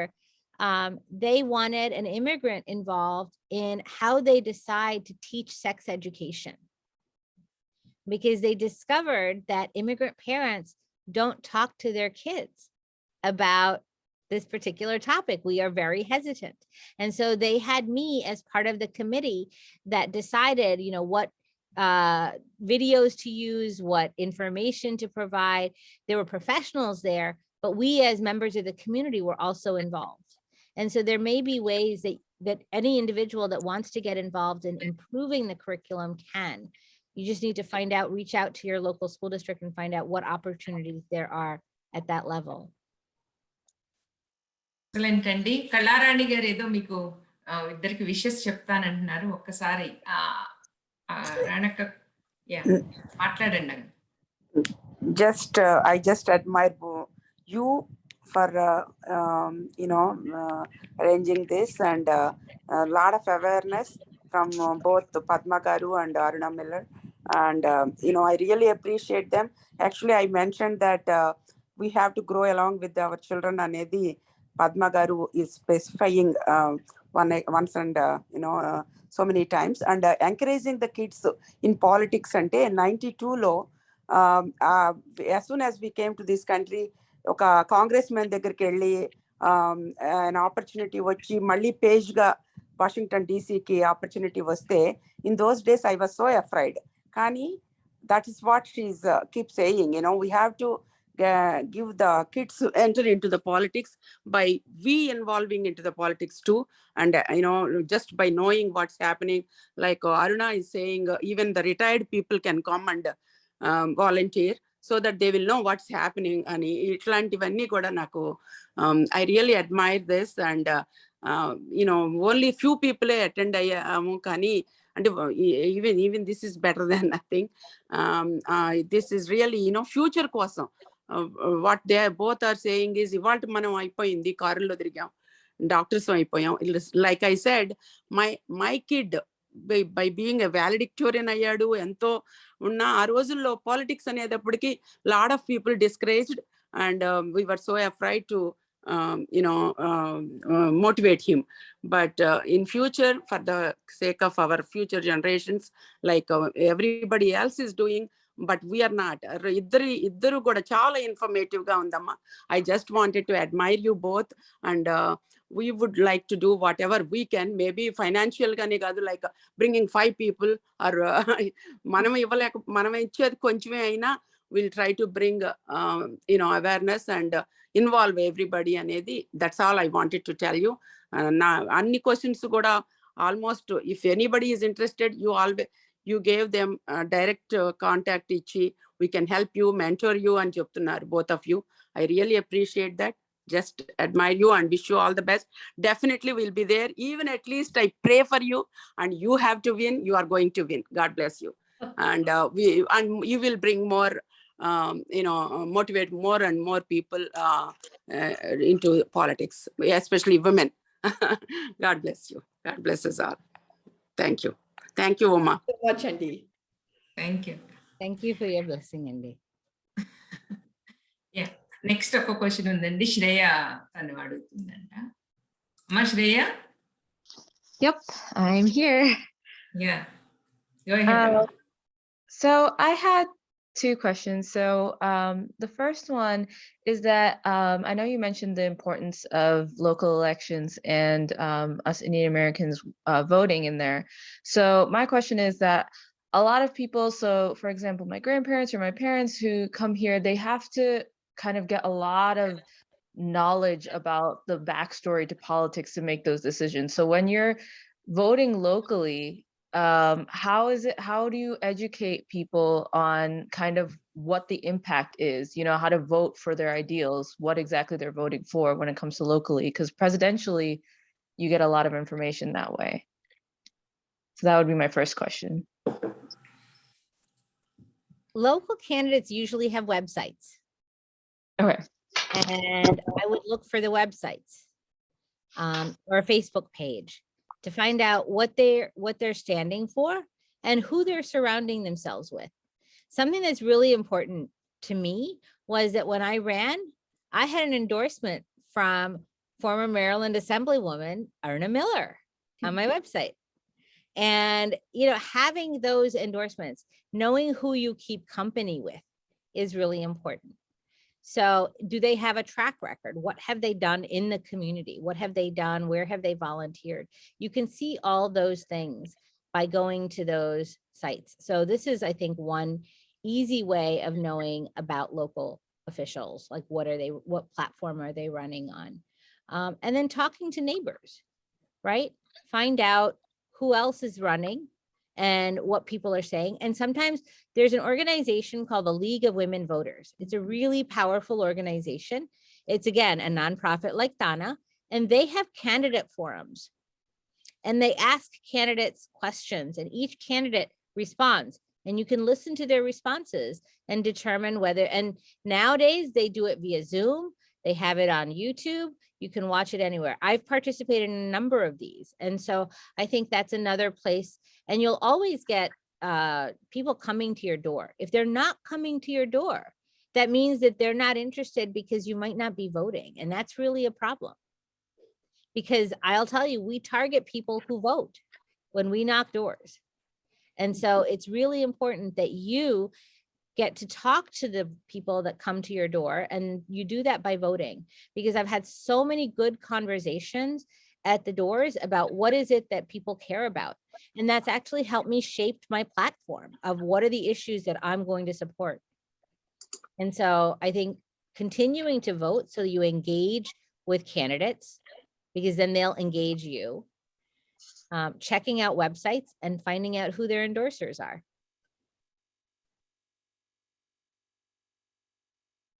Thank you. That was a great answer. Thank you. My second question is kind of related in terms of educating people, and that is a lot of times I feel like a lot of times in the Indian American community there's like blinders, and this makes sense that issues that generally impact us is what we're really looking for, you know, foreign policy, that sort of thing. And so I grew up here and stuff, so I have a little bit more of a holistic approach where I kind of see that there's issues that might not be directly impacting us, but impact the people around us, or maybe impact us indirectly. So without all of that backstory and being able to take, you know, elementary school history classes all the way up to high school, how do you educate the Indian American community, especially people who are first generation immigrants, on kind of the issues that they're voting on outside of just ones that very directly impact the Indian American community? Shreya, I think that's a really good question. And, you know, to be honest with you, I think most things that impact the community at large impacts us as Indian Americans. There's probably targeted issues such as visa-related matters, you know, H-1B visa, and that's usually dealt with at the federal level. State and local elected offices and legislatures don't deal with that. But look, do we care about clean water? Do we care about good schools? Do we care about transportation?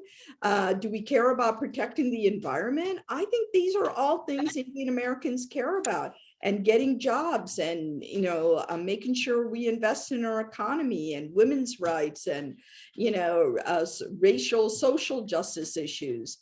I think these are all things that we care about as you know, these are shared priorities for every individual that lives in our nation and in the state and in the communities that we live in.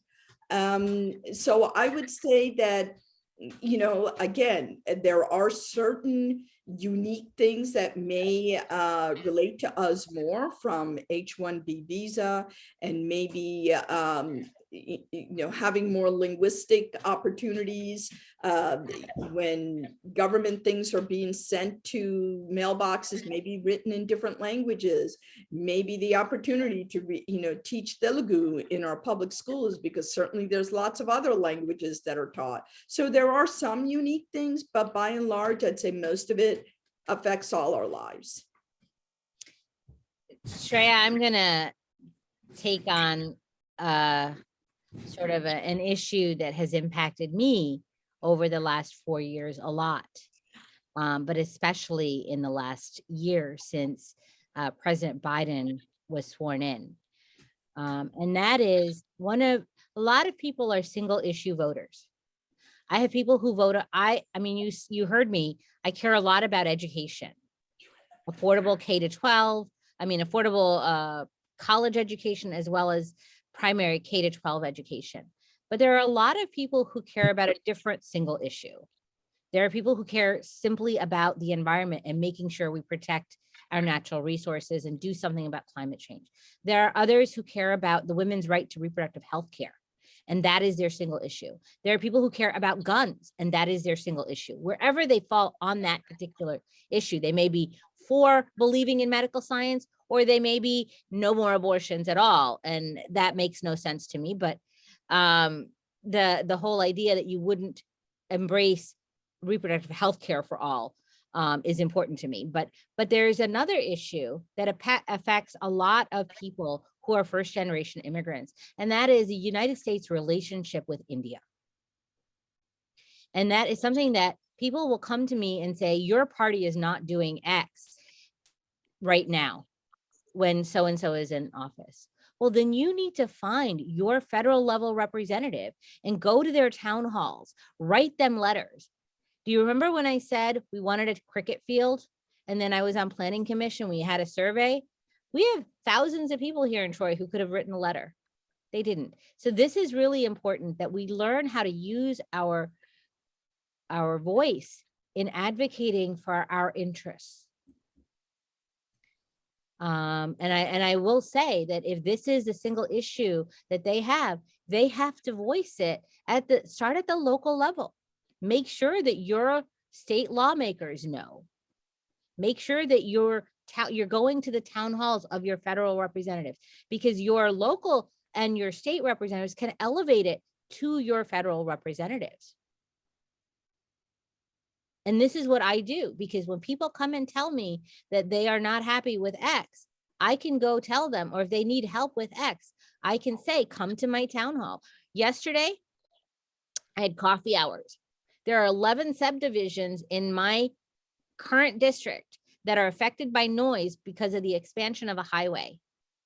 So I took that because I can't solve the problem. I've taken that there's a level, actually, I might be calling, I don't know, because it's a transportation issue, but there's a federal level law about noise abatement that's a problem. So I'm going to my federal level representative, and I'm going to my governor and saying, your Department of Transportation needs to help me with this issue, because it's not an issue I can solve. So when you come to a representative at any level, they can help you navigate where to go next. And so if the single issue that a lot of first generation immigrants care about is the US-India relationship, they need to go to someone and voice it instead of staying. And I have so many WhatsApp groups that I'm in with different members of Indian communities, whether it's the Telugu community, whether it's my college alumni association, or whatever it is, or the local women's group, local Telugu friends circle.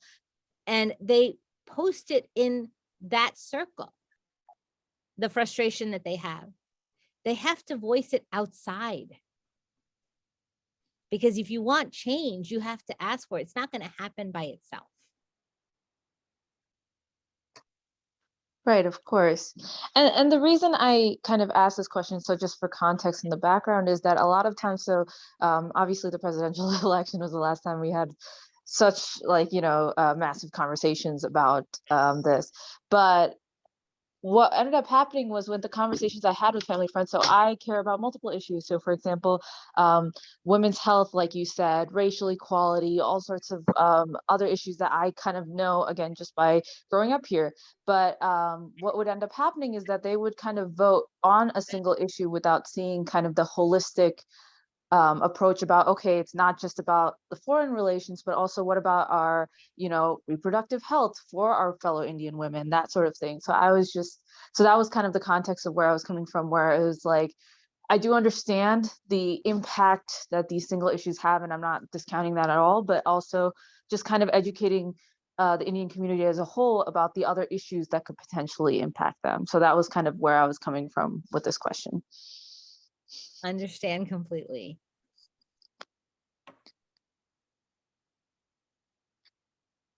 But thank you. You're welcome. Thank you so much. All right. Thank you. బాగా late అయిపోతున్నట్టుంది. ఓకేనా అండి? 2 క్వశ్చన్లు ఉన్నాయి ఇంకా. పర్లేదా మీకు? రాధిక క్విక్‌గా అడగండి, మీరు అడుగుతానంటున్నారు.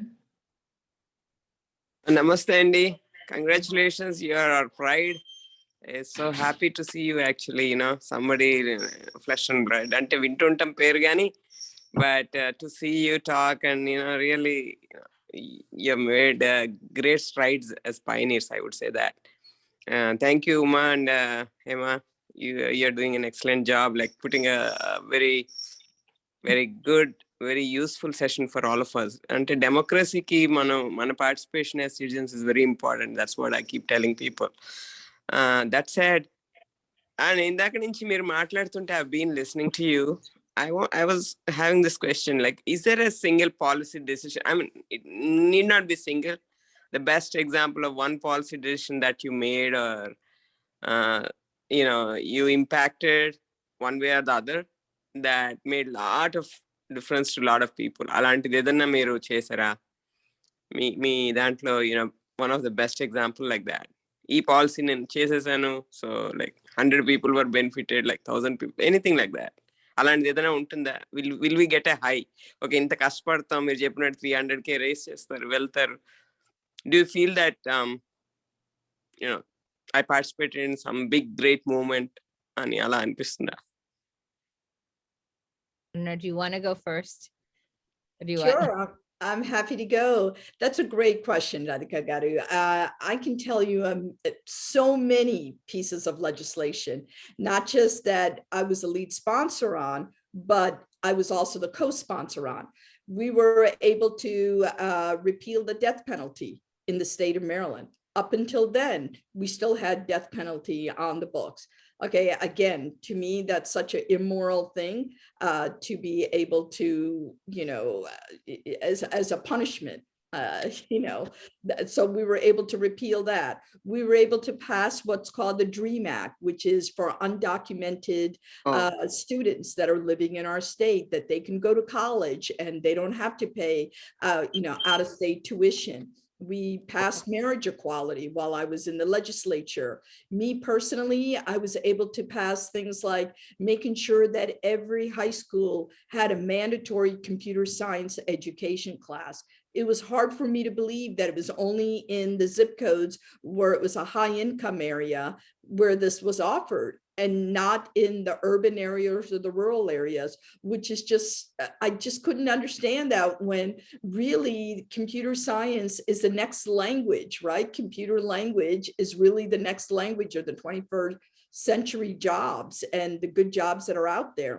And then personally, I had one issue that I'm most proud of, a policy where I had the parents and the best friend of this young lady named Amber Chanel. They came to my office because Amber was a young lady who was dating an individual who was very physically abusive to that person. The parents and her best friend came to me and they told me the story. Amber was dating this guy, and they got a police restraint, all sorts of things to keep him away from her. But he still, and then the parents did everything. They changed the locks on the door. They sat vigilant in their, porch to make sure he didn't come. The police station was only 2 blocks away from their home. They got the restraining order, all of it. They did everything the law told them to do. The guy still broke into the home, into the basement window, came in, cut her at her throat, and killed her. Imagine the darkness, the pain, the anguish that they must have felt, that they weren't able to help their daughter and this person's best friend. They came to me and they shared this story, their darkest story with me. And they said, Delegate Miller, what can you do to help us? I mean, I was heartbroken when I heard that story. So we did research. We sat together with policymakers, as Padma said, there's staff that are there to do research across the state. What can we do to help them here? And we came up with a bill that the state of Massachusetts was already doing, that when you have a perpetrator that's extremely violent like that we're going to put a GPS tracking unit on their ankle. So now victims of domestic abuse will know when that individual is within a certain radius of them just by looking at an app on the phone. And they can immediately leave the area for protection because this GPS unit is on their ankle until things change and they're not the violent person that they are. Wow. And we named that bill after their daughter. And you cannot imagine how much they appreciated that we did that. I mean, it changed them. So they took the darkest moment in their life, brought it to me, and they wanted to bring light to other people's lives because they didn't want anyone else to go through the horrific incident that how they lost their daughter. And that's something that has always stuck with me.